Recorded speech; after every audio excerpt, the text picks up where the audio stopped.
I entered this wonderful world, weighing about 9 pounds, my father holding me in his arms. After my birth, they took me to my grandparents' house, where my parents started to teach me how to walk and talk.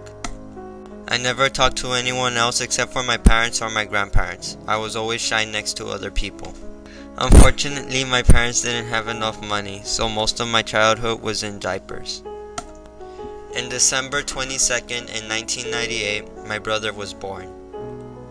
Before the birth of my brother, I had believed that babies were made from machines, where they put together their arms and legs. After the birth of my brother, my fantasy of a robot baby was false, and I realized that the babies came from a hospital.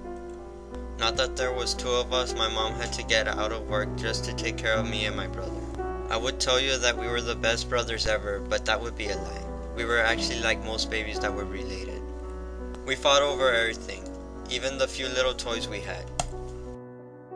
Mom and Dad, even over our grandparents.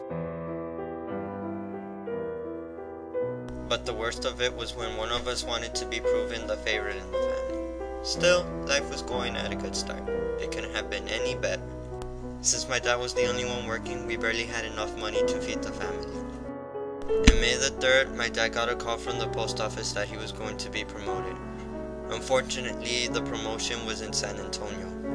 When we finally arrived at San Antonio, my parents bought an apartment, and things were finally going at a good turn. Unfortunately, our luck turned sour. We were teaching my brother how to speak, and his first word was a bad word. My grandmother called my mom to check up on her. Unfortunately, she also had a problem. My grandmother had trouble speaking English, so she called my mother, who was an English speaker, to solve her problems. Unfortunately, when we arrived, it was either a false alarm, in which case she wanted to see her daughter and her 2 children, or the problem got worse to the point it wasn't fixable. My mother was getting tired from the coming and going of Laredo back to San Antonio. Unfortunately, my mother stopped paying attention to us because of our tiredness, and I wandered off in the San Antonio outlet mall and got lost. An hour or so passed, and I finally found her at a shoe store. My mom and dad went into an argument about me having to stay with them at all times, but then they came to the conclusion that we should all move back to Laredo before me or my brother got lost again in the big city.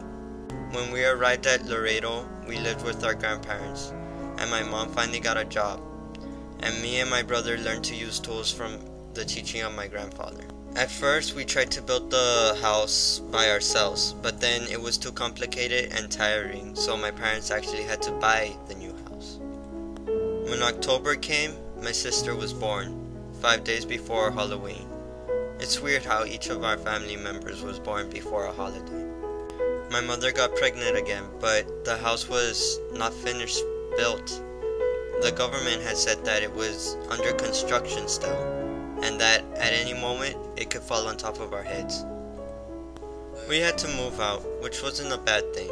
We still have all these memories to ourselves, isn't that right? Besides, wherever we go, we're still a family. Maybe it doesn't seem like much,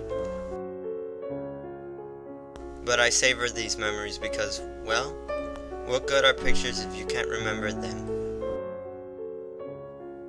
I love all my family, and I know that they'll be there for me. I'm glad they helped us finish our house.